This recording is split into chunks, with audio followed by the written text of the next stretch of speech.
सभी को प्रणाम। जो आज का वीडियो है, आज हम इस पे बात करने वाले हैं कि आज मेरा दिल टूटा है। मतलब मैं एक्सपेक्ट करता था कि हमारा आर्य समाज से बहुत ही ज़्यादा संघर्ष चल रहा है, लेकिन ये संघर्ष सांप्रदायिक है।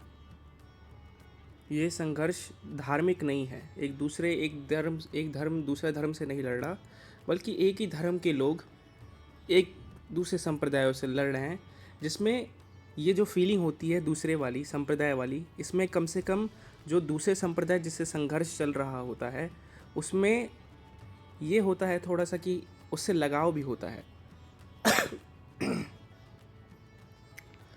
जो दूसरा धर्म वाली सांप्रदायिक जो दूसरे धर्म वाली लड़ाई होती है, संघर्ष होता है, उसमें बिल्कुल भी लगाव नहीं होता है। आज मैं ये समझ गया हूँ कि आर्य समाज से हमारा सांप्रदायिक लड़ाई नहीं, बल्कि धार्मिक लड़ाई है।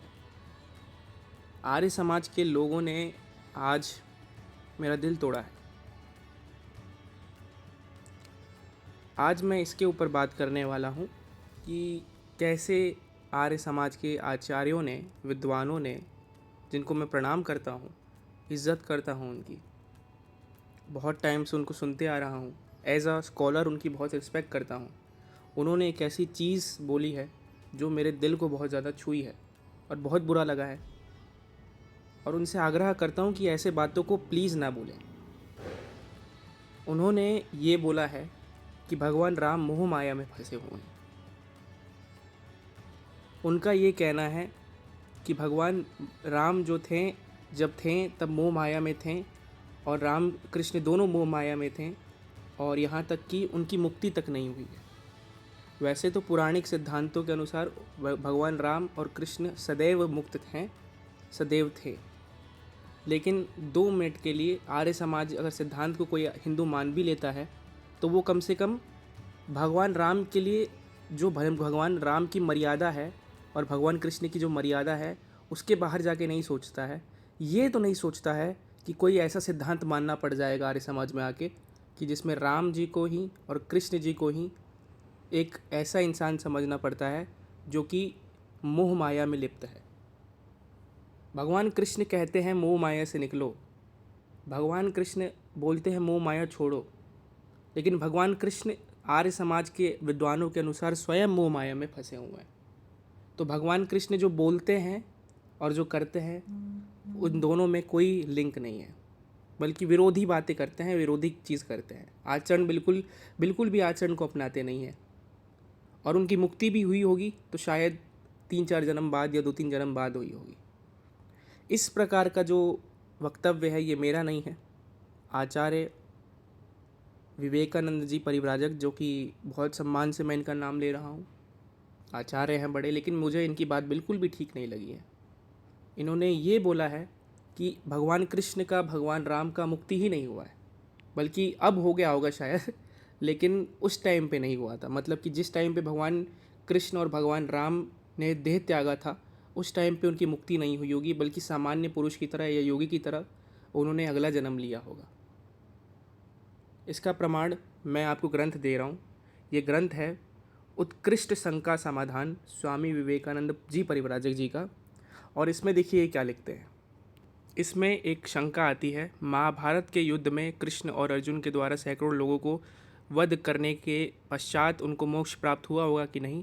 तो स्वामी विवेकानंद जी परिव्राजक इसमें कहते हैं कि थे तो बड़े महात्मा आदमी कृष्ण जी, लेकिन उनकी मुक्ति नहीं हुई होगी, क्योंकि उन्होंने संन्यास नहीं लिया होगा, और वो भी मोह माया में फंसे थे। अब ये बताइए, एक जगह आप उनको थोड़ी सी तारीफ़ करके उनकी कितनी बड़ी निंदा कर रहे हैं। मतलब आप ये बोल रहे हैं कि भगवान कृष्ण जो स्वयं मोह त्यागने को कहते हैं, वो स्वयं मोह में फंसे हुए थे। आचार्य के हिसाब से, इन आचार्य के हिसाब से जो है भगवान कृष्ण और भगवान राम दोनों मोह में फंसे हुए थे। इस प्रकरण को थोड़ा और आगे आपको पढ़ा के दिखाते हैं और स्पष्ट होगा। अब ये देखिए दोस्तों, श्री रामचंद्र जी का उत्तर देते हैं कि श्री रामचंद्र जी का उत्तर है, श्री राम जी भी क्षत्रिय थे, वह भी ब्राह्मण नहीं बने। उन्होंने अयोध्या में 30 वर्ष तक राज्य किया और उसके बाद वानप्रस्थ लिया। वानप्रस्थ श्री राम ने भी लिया, श्री कृष्ण जी ने भी लिया। दोनों सन्यासी कोई भी नहीं बन पाया, इसलिए श्री का कृष्ण या दोनों कृष्ण और राम जन्म में तो मुक्ति नहीं हुई, मतलब उस जन्म में मुक्ति नहीं हुई, ना श्री राम जी की हुई और ना कृष्ण जी की हुई। इस पर विचार करना झगड़ा नहीं। अब आप खुद बताइए कि अवतारवाद मानने ना मानने की क्या दुविधा आ गई आप लोगों में कि आप लोगों को ये मानना पड़ा कि राम जी की मुक्ति नहीं हुई, राम जी राग में फंस गए, द्वेष में फंस गए, मोह माया में फंस गए। आपको ये सब मानना पड़ रहा है सिर्फ एक चीज़ की वजह से, जिसको कहते हैं अवतारवाद का निषेध करने के चक्कर में आपने राम को भगवान मानने से मना कर दिया, राम को राग द्वेष में फंसा दिया। अगर अवतारवाद मान लेते तो सदैव मुक्त मानते राम को। ये नियम जो है कि सन्यासी जो होता है उसी को मुक्ति मिलता है, ये नियम उन पे लगाना ही नहीं पड़ता। सिर्फ अवतारवाद ना मानने के चक्कर में ये सब समस्या आपको देखनी पड़ रही है, और आपको यहाँ तक लेके आ गया ये चीज़ कि आपको भगवान अपने इष्ट, जिसके लिए हिंदू धर्म आपने अपनाया था, आपको उन्हीं में द्वेष और राग देखने को मानने को मजबूर कर दिया इस सिद्धांत ने। उसी सिद्धांत ने आपको ये मानने पे मजबूर कर दिया कि भगवान राम मोह माया में फंसे थे, भगवान कृष्ण मोह माया में फंसे थे। अब आगे देखिए और क्या बोलते हैं ये। अब देखिए विवेकानंद जी यहाँ स्पष्ट लिखते हैं कि आज वानप्रस्थ कोई नहीं लेता, आपको वानप्रस्थ लेना पड़ेगा, तपस्या करनी पड़ेगी, साधना करनी पड़ेगी, वैराग्य ऊंचा उठाना पड़ेगा, उसके बाद संन्यास, और संन्यास के बाद 5 कलेश राग द्वेष नष्ट करने पड़ेंगे। मतलब राम जी का कभी 5 कलेश नष्ट ही नहीं हुआ था, राग द्वेष नष्ट ही नहीं हुआ था, आपने तो खुद भी स्वीकार किया है। तो मतलब अवतारवाद ना मानने के चक्कर में आपको ये तक मानना पड़ेगा कि जो आपके धर्म के सबसे महत्वपूर्ण इंसान हैं, जो भगवान स्वयं हैं, वो तक मोह माया में फंसा हुआ है आपके हिसाब से। आचार्य जी आप ये कैसी बातें कर रहे हैं? मैं बहुत इज्जत करता हूँ आपकी, लेकिन ऐसी बातें ना कीजिए। इससे बढ़िया आप अवतारवाद मान लीजिए, या कम से कम ये मान लीजिए कि ये सिर्फ ये जो नियम है, ये नियम या तो अर्थवाद है और या तो ये नियम सबके लिए लागू नहीं होता है। अगर ये नियम आप मान के चल रहे हैं तब तो आचार्य जी इसका मतलब कि आप जो है राम जी में राग द्वेष मान लिया आपने। ये बहुत ही आचार्य जी आपसे उम्मीद नहीं थी ये बिल्कुल भी। आप अवतारवाद मान के इसका समाधान कर सकते थे, लेकिन ये सब समस्या आप लोगों ने, आर्य समाज के विद्वानों ने अवतारवाद ना मानने के चक्कर में ये तक मान लिया कि राम जी में राग द्वेष था, कृष्ण जी में राग द्वेष था। अब बहुत लोग इसमें बोलेंगे कि भाई आपके तो उपनिषदों में लिखा हुआ है कि सन्यासी का मोक्ष होता है। तो हम वहाँ पे जो उपनिषद में लिखा है कि सन्यासी का मोक्ष होता है उसको पूरी तरीके से कोई भी स्वीकार नहीं करता। आप लोग करते हैं वो हम बोलते हैं कि वो सन्यास की जो है विद्वता, यानी सन्यास की उपाधि कितनी बड़ी है, उसको दिखाने के लिए बोला गया है। हम तो कुत्तों तक का मोक्ष मानते हैं, हाथियों तक का मोक्ष मानते हैं। गीता में तो, हमारे भागवत में गजेंद्र मोक्ष आया है। हम यहाँ पे, आप सोचिए विवेकानंद जी, मैं आपसे आग्रह करता हूँ आप इस पे चिंतन कीजिए कि आप पौराणिक संप्रदाय आपको कितना चीज़ दे रहा है। आप एक यहाँ पे पौराणिक लोग इष्ट छोड़िए, जानवरों तक का मोक्ष मान ले रहे हैं, और आप लोग अपने इष्टों का मोक्ष नहीं मान रहे हैं।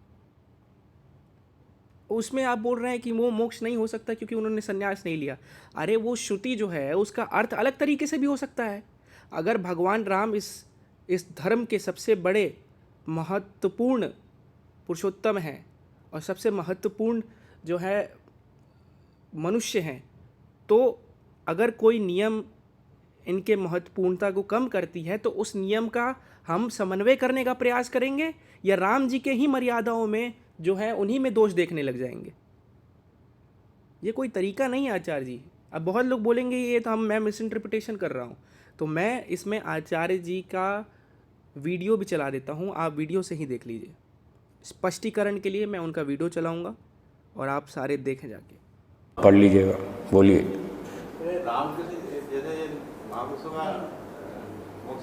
किनका?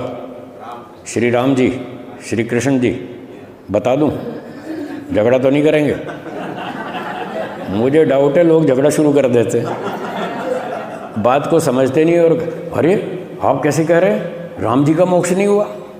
हाँ, मैं कहता हूँ राम जी का मोक्ष नहीं हुआ। उस जन्म में नहीं हुआ, 2 जन्म बाद हो गया होगा। उस जन्म में जब वो श्री राम जी थे तब उनका मोक्ष नहीं हुआ। श्री कृष्ण जी का मोक्ष उस जन्म में नहीं हुआ, क्योंकि शर्त लिखी है कि सन्यासी का मोक्ष होता है। क्या श्री राम जी सन्यासी बने? अब आप देखिए दोस्तों और ख़ुद बताइए कि क्या इन्होंने ये स्वयं स्वीकार नहीं किया। अब मैंने कोई प्रोपेगेंडा किया है? यहाँ तक कि मैंने मेरे अपने कुछ दोस्तों से इनके प्रोफाइल्स में व्हाट्सएप से पर्सनल भी पूछवाया है और इन्होंने बताया है, इस चीज़ को कंफर्म किया है कि ऐसा मानते हैं। तो हम आर्य समाजियों से ये पूछना चाहेंगे जो इनको लेके हमेशा आते हैं कि ये बहुत बड़े विद्वान और बहुत बड़े आर्य समाजी हैं, तो ऐसा आर्य समाज के विद्वान जो ये मानेंगे, क्या वो आर्य समाज जितने लोग हैं क्या वो ये मानेंगे कि जो है भगवान राम की जीते जी या मतलब जी के मरने के जब भी देह त्यागा उन्होंने तो उनकी मुक्ति नहीं हुई थी? अरे वाल्मीकि रामायण और जो है महाभारत में तो आया है कि भाई जो है भगवान है कृष्ण जी और राम जी, आप उनकी मुक्ति का मना कर रहे हैं। अगर भगवान मान भी ले तो राग द्वेष तो उनमें नहीं मानना चाहिए आपको। आपके हिसाब से तो उनके अंदर राग द्वेष भी है। ये सिर्फ जो आपने नियम बनाया है वो नियम का भी अर्थ आपने बिल्कुल गलत किया है। और देखिए आपने अर्थ कितना गलत किया है कि आपको ये तक मानना पड़ा कि अपने इष्ट जो आप हिंदू धर्म के सबसे बड़े इष्ट हैं उनको आपको जो है उनको मोह माया में फंसा हुआ मानना पड़ा। तो हम आर्य समाजियों से यही बोलेंगे कि वापस आओ अपने पौराणिक अवतारवाद और साकार ईश्वर के धर्म में। अगर साकार ईश्वर मान लिया होता तो राम जी को ईश्वर स्वीकार करके उनकी लीला मात्र माननी पड़ती है सब।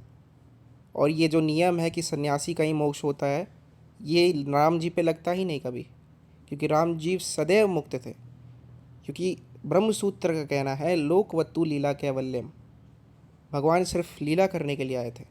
हम आपको ये रिक्वेस्ट करना चाहेंगे आचार्य जी कि आप इन सब चीज़ों को ना बोले। हम इसको निंदा समझते हैं अपने इष्ट की। हमारे इष्ट किसी भी प्रकार से मोह माया में नहीं फंसे हुए थे। हमारे इष्ट के बारे में ऐसा नहीं बोलिए आप। दिल से आपसे आग्रह है और हमारे समाजियों से निवेदन है कि भाई हमारे ऐसा काम ना करो। और ऐसे आचार्य जी जो ऐसा राम जी के ऊपर हमारे हिसाब से ऐसी निंदा करते हैं, इस प्रकार से इनको ना माना जाए। भगवान मर्यादा पुरुषोत्तम भगवान राम की और भगवान कृष्ण योगेश्वर, अगर आप योगेश्वर जो कि कहते हैं, उनकी ऐसी निंदा ना की जाए। अब कुछ समाजी बोलेंगे कि जो है उन्होंने तो बहुत तारीफ़ भी की है, महापुरुष बोल दिया है। अब 4 तारीफ़ करके एक बहुत भयंकर बेइज्जती जो कि एक्चुअल में है ही नहीं उनके ऊपर कर दोगे तो वो तारीफ़ नहीं मानी जाएगी ना। आप बोल दीजिएगा भगवान राम जी, हम जैसे भगवान राम जी को परसीव करते हैं एकदम सर के ऊपर रखते हैं, और आप बोल दीजिएगा हैं तो अच्छे इंसान लेकिन ये दोष है। इस तरीके से काम नहीं चलता है भाई। हम उनमें कोई भी इम्परफेक्शन नहीं देखते हैं। हमारे हिसाब से भगवान में कोई इम्परफेक्शन नहीं है। तो हम ये जो छोटा सा इम्परफेक्शन भी आप दिखा रहे हो और बोल रहे हो कि हम तो इतना मान रहे हैं, जो है इतने अच्छे हैं, लेकिन छोटा सा इम्परफेक्शन, तो ये भी हमारे लिए एक ब्लैस्फेमी है सर। तो आज के लिए वीडियो में बस मैं इतना ही बताना चाहूँगा कि आपने देखा कि आर्य समाज कैसी मान्यताएं रखता है भगवान इष्ट के बारे में हमारे, और बहुत ही इमोशनल हूँ मैं इन सब चीज़ों को देख के। चाहता हूँ कि इन सब चीज़ों को रोका जाए जल्दी से जल्दी।